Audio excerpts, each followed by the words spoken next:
Vodafone idea, इसके road shows की आज से शुरुआत हुई है। आज प्रेस कॉन्फ्रेंस हो रही है इस समय वोडाफोन आइडिया के सीईओ आपकी स्क्रीन पर। वो 18,000 करोड़ रुपए का एफपीओ, अब तक का सबसे बड़ा एफपीओ लॉन्च होने जा रहा है।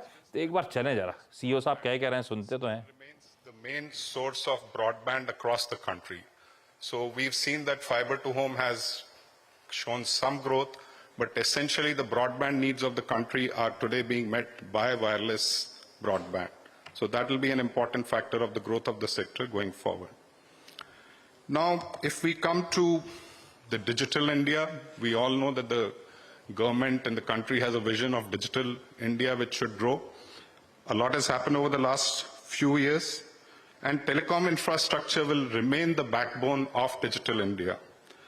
The most telling statistic of the proliferation of digitalization or digitization is that the UPI transactions over the last 6 years have grown 750 times. And one of the important things is that UPI is again an application which almost each and every customer or citizen needs.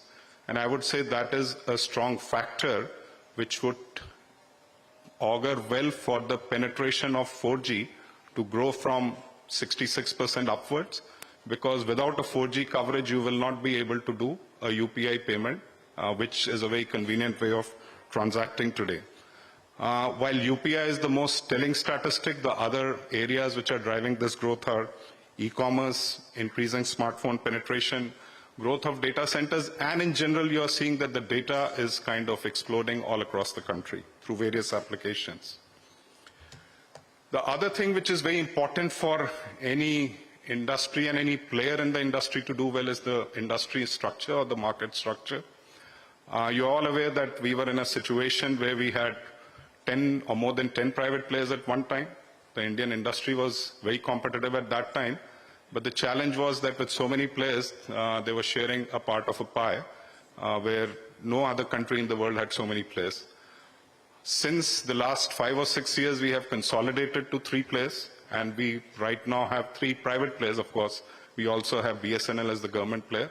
And so I would say this is the right market structure for the industry to leverage the opportunity and move forward.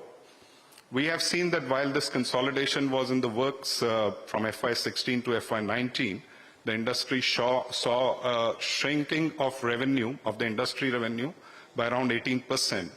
But from FY19 to FY23, we have seen a rebound where the growth of the industry has come to a CAGR of 13%, which is a very positive sign.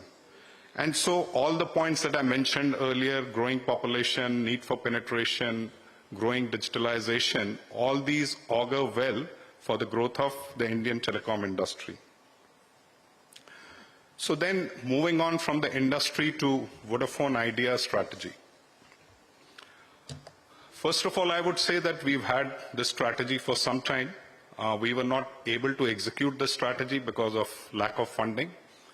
In the interim, when we were not able to invest as we would have wanted to, our focus was to ensure that we provide the best services to our customers wherever we have a coverage of network. While we had kind of given up on the ambition of expanding the network, particularly the 4G coverage at a time, but we continued to invest, and you would see here that we have been able to provide a very good 4G service wherever we have been operating. चलिए, ये था वो 20,000 करोड़ रुपए की fund raising. 2,000 crore रुपए और promoters का infusion हुआ, आदित्य बिरला ग्रुप की एक आर्म ने पैसा डाला प्रेफरेंशियल इशू के थ्रू, और बचा 18,000 करोड़ रुपए का एफपीओ आने की तैयारी। उसी के रोड शोज की आज से शुरुआत हो रही है। अब तक के इतिहास का सबसे बड़ा फॉलो ऑन पब्लिक ऑफर, जिसका 10 रुपए बेस और 10 से 11 का मेरे ख्याल से वो बैंड रखा गया है। चलिए देखते हैं ये एफपीओ कितना सक्सेसफुल रहता है। पर चैलेंजेस हैं इस कंपनी के सामने, लेकिन एक बड़ा मीटी फंड रेज करने की तैयारी। खैर, सवाल